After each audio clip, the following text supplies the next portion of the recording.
Hello everyone once again welcome to my channel.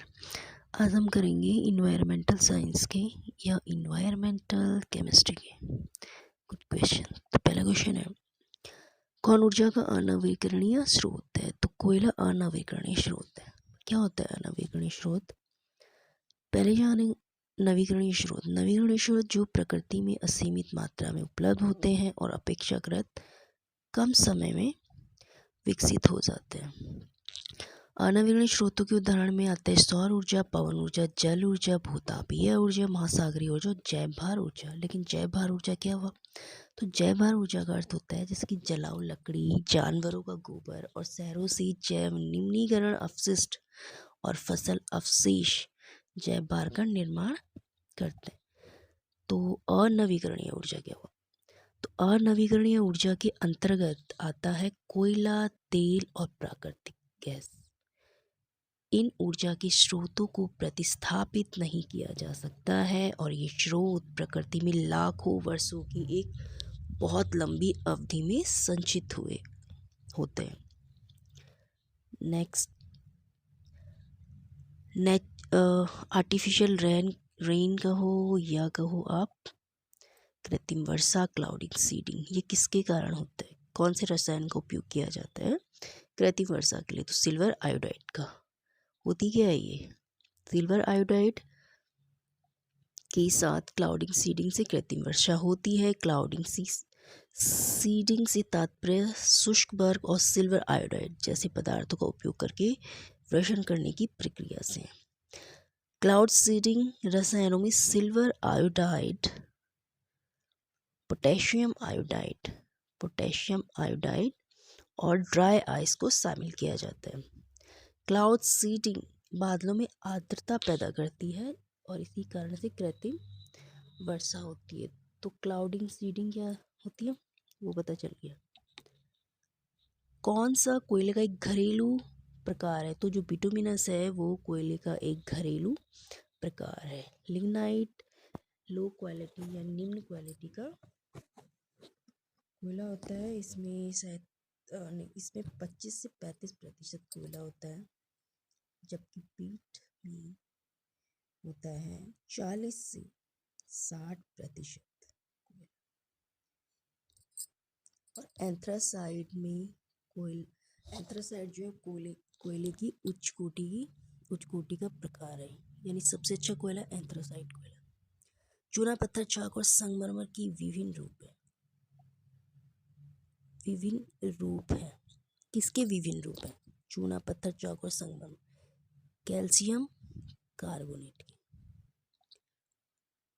चूना पत्थर और संगमरमर के बीच प्राथमिक अंतर यह है कि जो चूना पत्थर है वो एक अवसादी चट्टान है जो आमतौर पर कैल्शियम कार्बोनेट जीवाश्मों से बना होता है। चूना पत्थर एक अवसादी चट्टान है, जबकि संगमरमर एक कायांतरित चट्टान है। चूना पत्थर जब गोले, रेत और गंदगी महासागर और झीलों के सबसे निचले हिस्से से जमा होती है और वर्षा से चट्टानों में जम जाती है। कैल्शियम कार्बोनेट में कम से कम क्रिस्टल ब्यूरोक्रेसी, अरेगोनाइट और कैल्साइट होती है, लेकिन चूना पत्थर, चाक और संगमरमर सभी कैल्साइट है।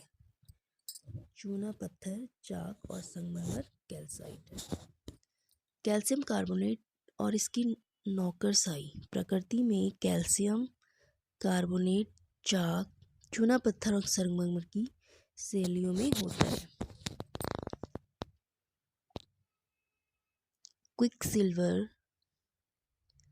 क्विकसिल्वर को और किस नाम से जाना जाता है?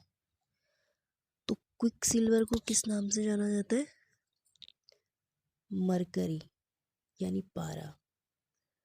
इसका सिंबल क्या है? Hg। आवर्त सारणी में पारा जो है वो विशेष धातुओं में से एक है और अलग अलग संयोजकता वाले एक संक्रमणकालीन यानी डी ब्लॉक का एलिमेंट है। संक्रमणकालीन तत्व के रूप में पारा विभिन्न प्रकार के यौगिकों का उत्पादन कर सकता है। पारा का परमाणु संख्या Hg का 80, प्रतीक Hg। मरकरी को क्विक सिल्वर उपनाम से जाना जाता है, जबकि इसका लैटिन नाम हाइड्रार जाइरम है। सामान्य दाब और ताप पर पारा एक भारी चिकना डी ब्लॉक तत्व है जो तरल है। नेक्स्ट, ज्वालामुखी से निकलने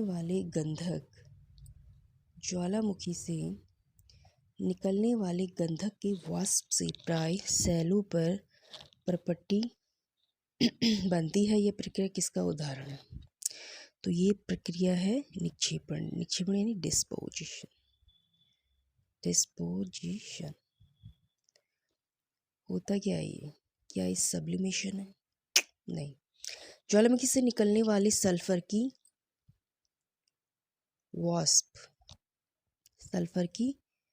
वाष्प गैसीय अवस्था में होती है। चट्टान की परपट्टी पर ठोस अवस्था में होती है। यहाँ गैस जो है सीधे ठोस में परिवर्तित हो जाती है। सीधे ठोस में परिवर्तित हो जाती है। निक्षेपण वह प्रक्रिया है जिसमें अवस्था रूपांतरण तरल पदार्थों से गुजरे बिना सीधे ठोस में गैसीय अवस्था से सीधे ठोस में अवस्था में परिवर्तित हो जाती, तो उसे ही निक्षेपण कहते हैं, डिस्पोजिशन कहते हैं। ये सब्लिमेशन का उल्टा हो जाता है, ऊर्ध्वपातन का। यह एक प्रकार की ऊष्मागतिक प्रक्रिया है। ये है भी ये ऊर्ध्वपातन की उल्टी प्रक्रिया है, इसलिए इसे अधोपिंडन भी कहा जाता है। निक्षेपण का उदाहरण क्या? निक्षेपण पाले का जमाव एक सामान्य उदाहरण है निक्षेपण यानी डिस्पोजिशन का, क्योंकि तरल चरण में बदले बिना आर्द्र हवा से जलवाष्प सीधे खिड़कियों या किसी पत्ते पर ठोस और क्रिस्टलीय ठंड पैटर्न पर जमा हो जाता है। कालिक निक्षेपण का एक अन्य उदाहरण है, जैसे चिमनी की दीवारों पर कालिक जमा हो जाना। कालिक काले चूर्ण अणु होते हैं जो चिमनी में एकत्रित चीजों के जलने से उत्पन्न होते हैं। Next, which of the following are the source of nitrogen in an ecosystem? तो इकोसिस्टम में हमें